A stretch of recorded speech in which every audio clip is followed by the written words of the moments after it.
Hello and welcome to episode 4 of the Jaylee Show Live. We're live! Ooh. As the new tagline's going to be, we're finger LinkedIn good. Ooh. Ooh. So we're kicking off the year big with my good friend Ian Barkin, who's currently the CMO CSO of Sykes, co-founder CSO of Symphony Ventures, known puppet wrangler, RPA expert, LinkedIn course leader, and we'll get in a whole bunch of other stuff. Hello, sir. How are you? Good morning. Good morning, Jay. How are you? I'm well. I wasn't aware of the finger LinkedIn good tagline. I'm regretting. No, I'm not. I'm thrilled to be here with you, even in spite of the new tagline. I think it's powerful. I think there's something good there. There's a small amount of brand hacking happening. So we're going to get into talking about where you are now, but it's always good to go back to a wee bit at the beginning. So do you want to tell us, for those who are uninitiated, tell us a little bit about moving from Symphony Ventures and what was Symphony Ventures and how you've ended up where you are? Sure. Yeah, no, my pleasure. So it all started back when, let's see, my career, my background was in consulting and outsourcing.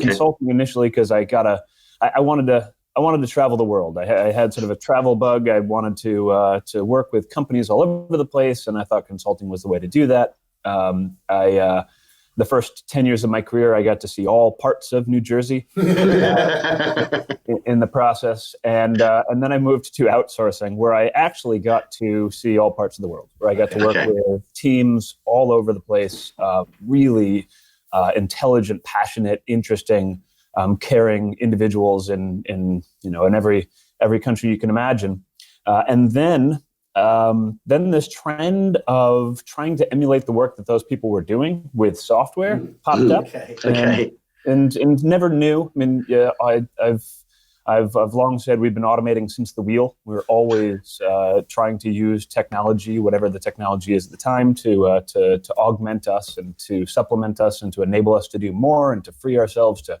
do that which is more valuable, et cetera. And at this sort of point in time, it was a concept called robotic process automation, and that was about 6-7 years ago. And what and for those, because I've looked into this since knowing you, and I still feel like I've barely sort of touched the edge of it. But what is RPA? That's a great question. Great question. I should refer you to a LinkedIn course by now. So RPA, robotic process automation, is, and it's funny. In the earliest days, it was referred to as macros on steroids, and it's not necessarily a pejorative or that far from true. Actually, it's so much work that goes on in the world is rule based and transactional. You don't have people handle your sexy stuff, right? Like accounts payable, accounts receivable, logistics, and supply chain stuff. You don't hire someone into that job and just tell them to just make it up as best as they can and just try their best to get our bills paid or our products from point A to point B.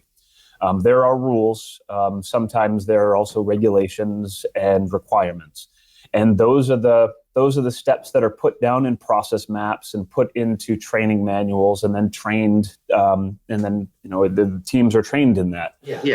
A lot of that work, if it is so structured, can then be codified, can then be handled by automation that follows those steps. That logs into the systems just like people do, that retrieves data just like people do, that interprets it and understands what to do with it next, sort of an if A then B sort of thing. Sure. And works in multiple systems. I mean, this is sort of we used to call it swivel chair integration, where you look at one screen and you move data into another screen, that sort of thing. And so RPA is the software that's able to interact with multiple applications, and to log in and to pull that data and to do calculations and to migrate data and to execute steps. And that's a lot of what outsourcing was and is today. And so robotic process automation, similar to business process outsourcing, BPO, RPA was born in that same sort of framework. and it's helping enterprises around the world now. And it really caught fire. People were really excited about it. They thought it could do, frankly, quite a bit more than it can do. So they were really excited about it. Then they realized it's hard. They realized you really do need to understand your processes. In fact, you have to redesign them a lot of times. So that's RPA. And I was just lucky enough to be in the right place at the right time with the right group of friends who were far smarter than me. And we took a chance, and we left our stable day jobs and started a company called Symphony Ventures. Okay. And it was, as you said, it was an RPA boutique specialty firm at a time when there were really only two other very small firms like ourselves, and we were very small too. So in the market, and I went from being in the large services firms to being a very small fish in a large services firm pond, helping big companies understand just what this stuff is, how do we apply it, and then help them to do so. Is RPA something that can only be used on very process parts of business? As you're saying, like with the outsourcing, is that it, or is it applicable to all kind of processes? It just needs to be really nailed down before you can even attempt to put it into anything to do with RPA. Well, that's a great question. I mean, ultimately, there's this sort of I don't know. There's a philosophical debate right now about just sort of our place in this world, us humans, and the things that we do, and how we're special and creative. But a lot of the work that goes on needs to be governed and structured, because otherwise it would be just sheer chaos. Right? How would you do anything if there weren't actual rules? And so anything that falls within the sort of the remit of having some sort of bounded set of rules where there's actually applications, there's actually consistent buttons to press and actual like expected outcomes to achieve. There's a chance that some, if not a lot of that, can be augmented. And the good news is that actually frees us up to be the creative thinkers that we are so well positioned to be. Sure. And that's RPA. And then you get into this whole other realm of intelligent automation and all of the different subclasses of artificial intelligence, where there's a lot of excitement, certainly a lot of hype and coverage from Hollywood and everything else about its capabilities and how we're all doomed. Absolutely. And that I don't want to touch on because it scares me too much, Ian. So from Symphony Ventures, obviously now your new role as CMO, CSO. I say new role, it's coming up to a year or so? I've been figuring out what I'm supposed to be doing for almost a year now, yes. Okay, great. So first, how does one run both two C-level jobs? Okay, so how are you running CMO and CSO? How does you even come at that prospect? Well, I mean, the easy answer is poorly. No, it's really interesting because there's a lot of synergy, and in some cases they're almost the same job, right? It just, as far as what is the purpose, what's the mission, what's the focus of any enterprise, falls within the realm of strategy, I suppose. And how do you corral resources and the passions of the people in the global organization? Sure. And then marketing is really just about how do you articulate that? How do you present it? Sure. Right. How do you present it? And in some cases, one informs the other, or one, helps shape the other, because you kind of want to choose a strategy that's actually relevant, that's actually meaningful to people who may pay you money for whatever you're doing, and you also want to do something that's easily sort of articulated, right? That you can tell a story about. Otherwise, it's really tough to get anyone to pay attention to what you're doing. So, absolutely. So from a marketing standpoint, and there's a lot to marketing. I'm fascinated by it. I mean, I just absolutely love the science and the art of it.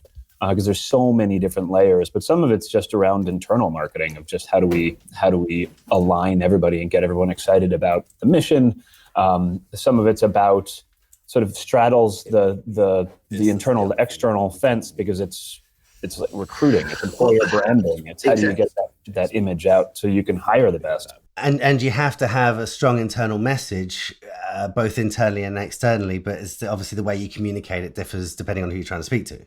Yes, exactly. And yet you need to stay true to a few set of core tenets, right? You don't want the messages to be different, because then that seems sort of disingenuous. And we've got one here. I mean, again, as you said, I went from a small organization to a much larger organization, who had a purpose statement, who's been around for 40 years, 42, and so there is a pride and a heritage and a DNA that's actually really strong. It's been just spectacular to get to know it and to meet the people in the organization, and then to become a champion of what makes this place so great. Well, and that's kind of the marketer's dream, isn't it? Anyone to have something which has a great prestige, does its job well, and that you can actually sing its praises, as opposed to trying to pick out the best parts of something which you don't believe in. It's a good point. Yeah. Quick question: are you still there? Because you went silent at the end of that. I'm still here. Yeah. Can you hear me? How about now? Can you hear me? I can hear you. Can you hear me? Yes. Marvelous. That's half the battle won. This is how I like to have a conversation. A little disjointed. Yeah, exactly. I do this when we're not live streaming. I just drift off, and you have to have me like restart. Well, this is it. I know you got a short attention span, so we're trying to keep it into short stars. That's right. That's how you keep me engaged. Just literally just go silent on me and then have me log back in. There's actually no problem at all. I'm just hitting mute. Fair enough. I deserve that. So moving into a company of that size, that prestige, 42 years, solid brand message, but huge offerings. I mean, Sykes has huge amounts of like specialized offerings, and now obviously with Symphony Ventures as part of that as well. You must have come into the business really understanding one part of RPA and what you'd worked on previously. How have you gone about doing the learning? To market something well, you have to understand it. So, how have you even approached it?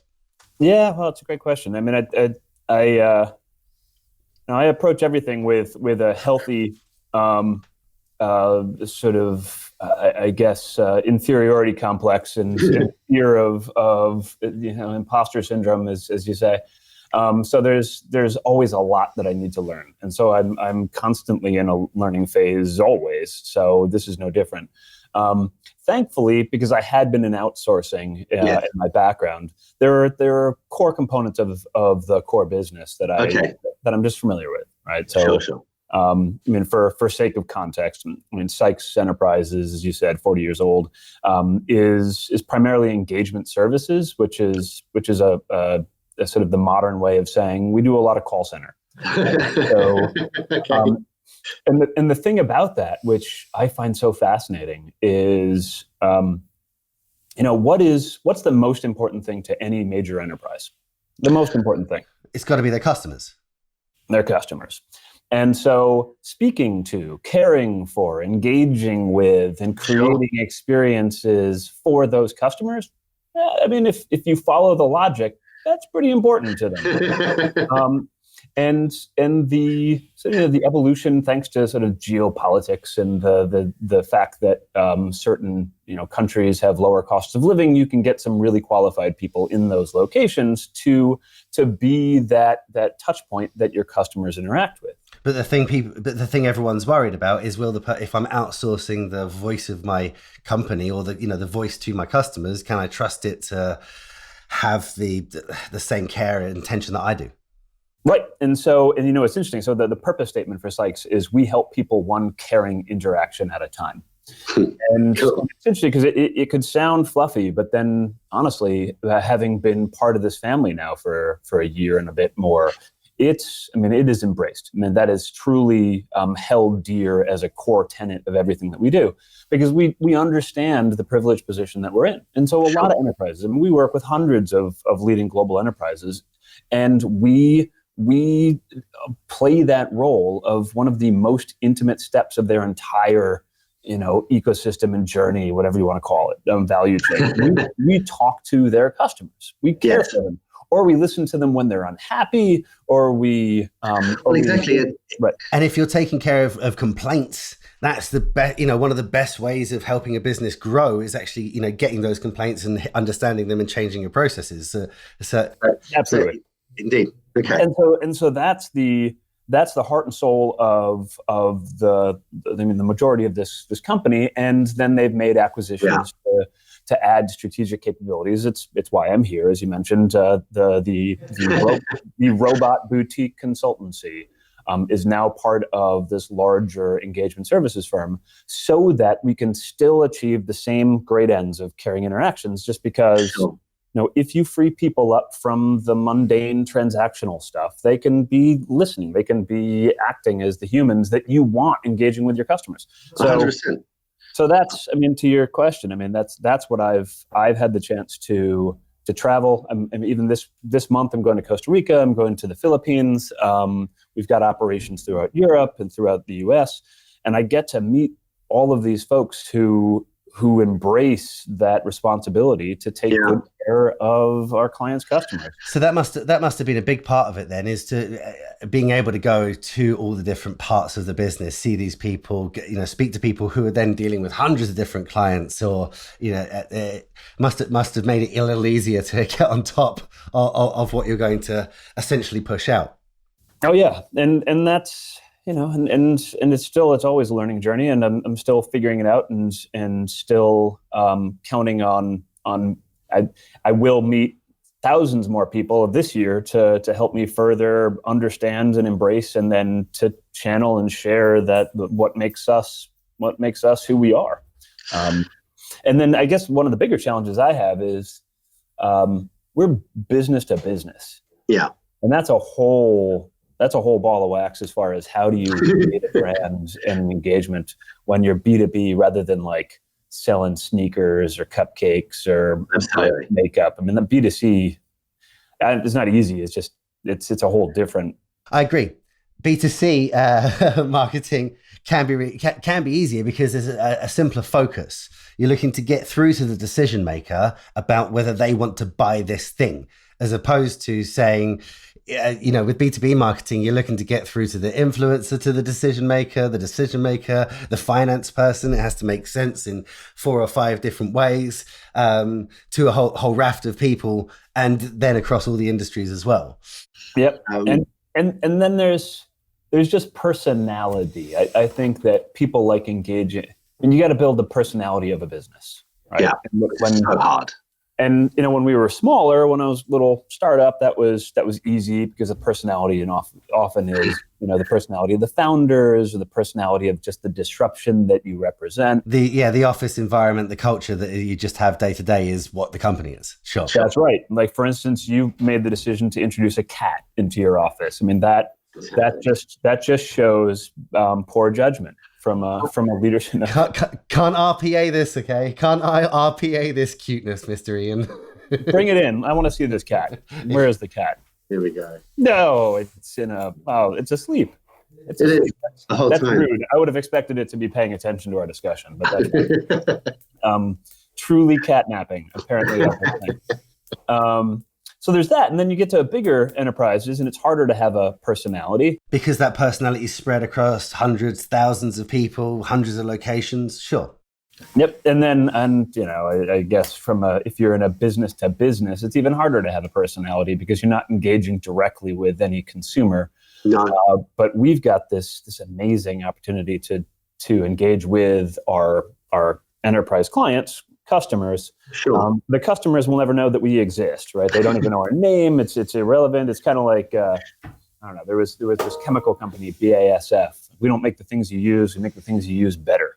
And it was that kind of concept of, we don't make the products that you're buying or managing. We try to make your interactions with that, just that much better and more sort of empathetic and supportive. So, yeah. Which is exactly what you want from the people who your customers are speaking to. Yeah. Exactly. I worked for years. I worked about 8 years in customer service. Good Lord. I know it was a bad time for a lot of people because I was clearly a salesperson. So I do very well in it, but I always wanted to start a outsourced call center just called What. So you just got to go what when you picked up the phone. And everyone would have a great time working there. Average handle time is way down. Like, wait, what's the... Exactly. They either hung up or they got to the issue quickly and you solved it. So that's brilliant. I like that. Yeah, maybe it's a specific type of brand. So marketing obviously is a completely new beast in the last 5 years as it was the last 5 years before that, etc. I know that you're looking a lot more at content creation and relatively, the way you're looking at marketing is quite innovative in comparison to other brands, the Sykes size. Like it's really shocking that every one-man band is posting a video every day. They're doing a vlog, but when you get up to the large size of company, all of a sudden that they have all of the resources, all of the capability, but they're not actually pumping it out. And I know that's something that you're kind of looking at changing.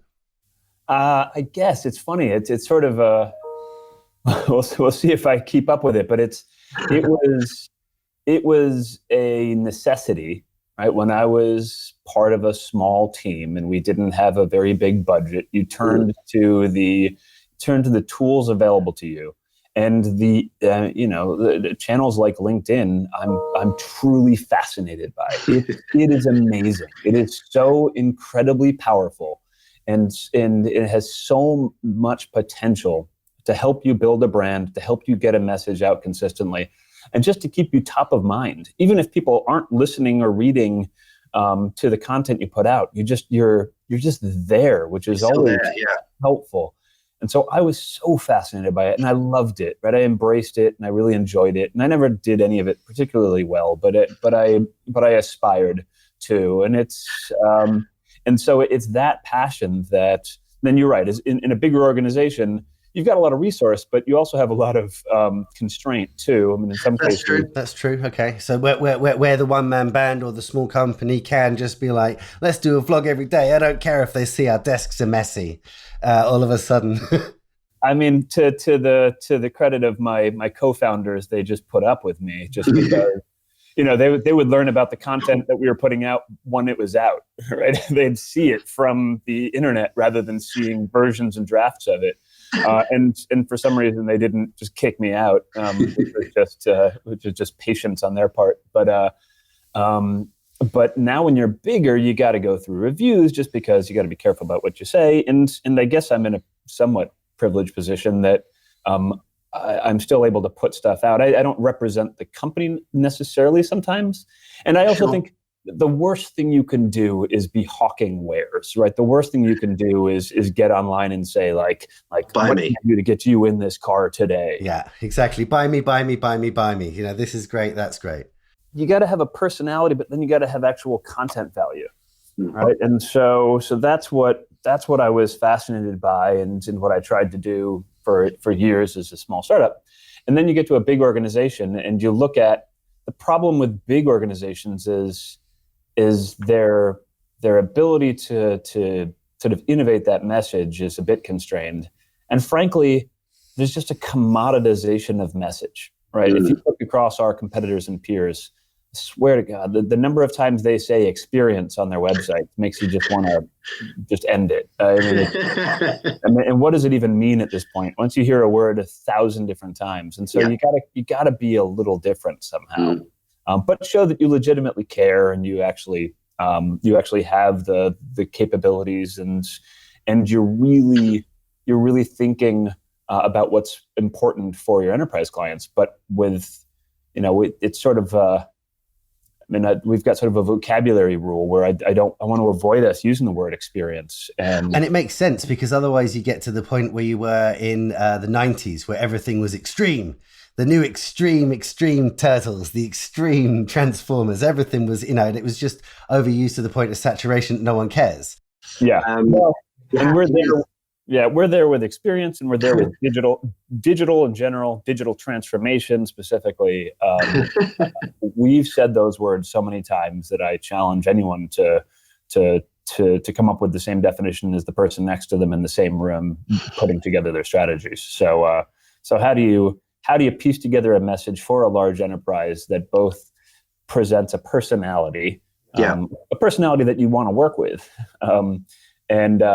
and some originality that still speaks to the same points but uses a different vocabulary because the old one's just so beaten up and tired. And the place I've always thought that a large company such as Sykes, or any large company with say over about 5,000 people, this great thing you have is, and what people want to work with is people. Like, it doesn't matter who it is. It's always the relationship, even when it's, 20,000, 60,000, who cares?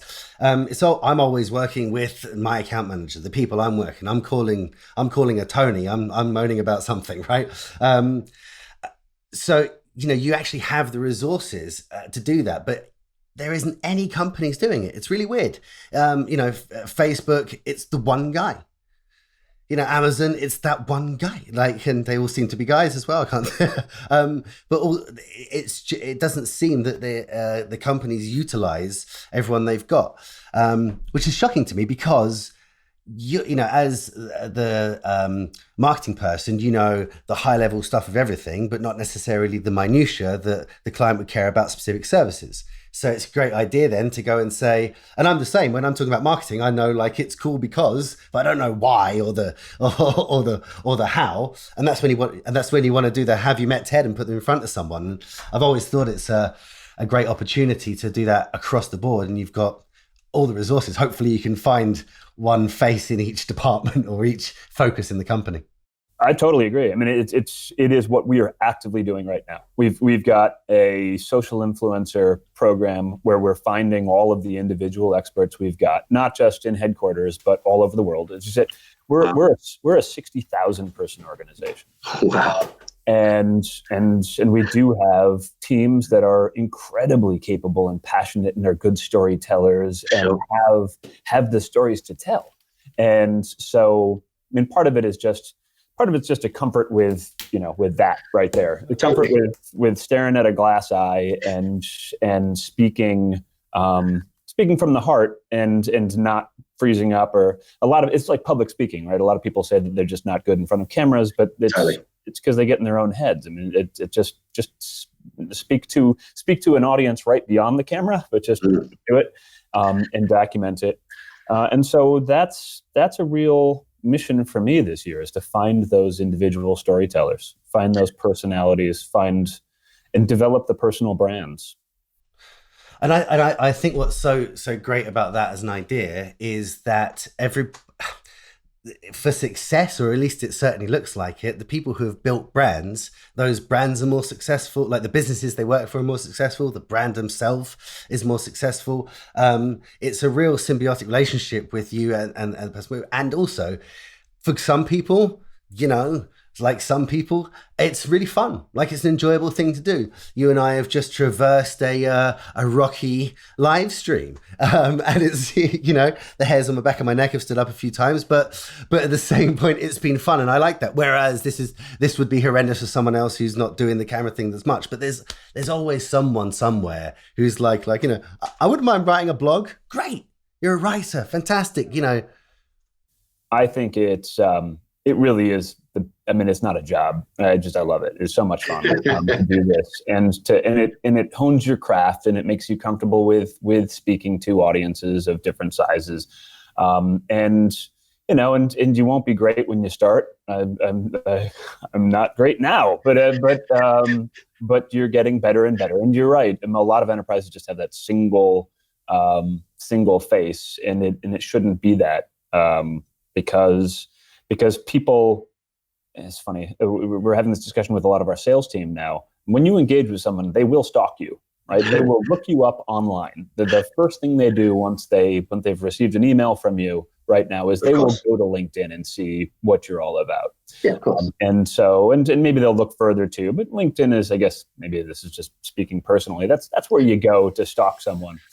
And so it would be like having a resume that just was just empty or old, that was printed with a terrible printer and bad resolution. If you don't nurture yourself in your sort of digital twin, I suppose, online, if you don't have something meaningful and valuable that you've published or videos you've put out, then there's less to stalk, and then you have to do more of the work yourself.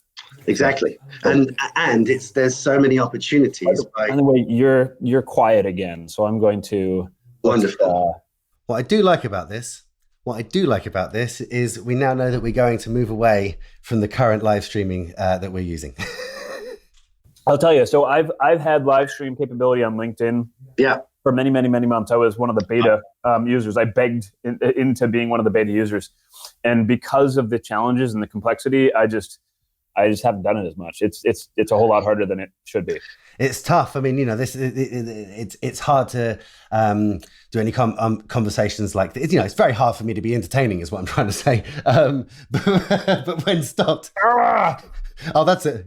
I think you're entertaining. You're entertaining me at very least. Well, I still appreciate that. So what we're going to do is we'll wrap up there. But thank you very much for coming on. We may do another one of these later on in the year when we have a stable system. And we'll have an even better tagline for you then. But I still think finger LinkedIn. Been good. That is bad judgment. I love so much of what you do, and that you're experimenting is spectacular. I will help you. I will personally dedicate some time to figuring out a different tagline than that. Or you come on dressed as the Colonel. Which, I mean, I'm getting there, right? That is true. Okay, well, never mind. So no, you're right. It's a perfect tagline. So, I'd love to hear your journey too, in this the capability you've put together, and why you did, and why you're so passionate about this stuff. Because there's so much that I personally, but a lot of people can learn from just the dynamism that you throw at this, and what you're doing to help enterprises create their brand personalities, because it's critical. So that was my free plug for you. But you notice how I didn't say a thing through it. Exactly. I know you got real quiet right there.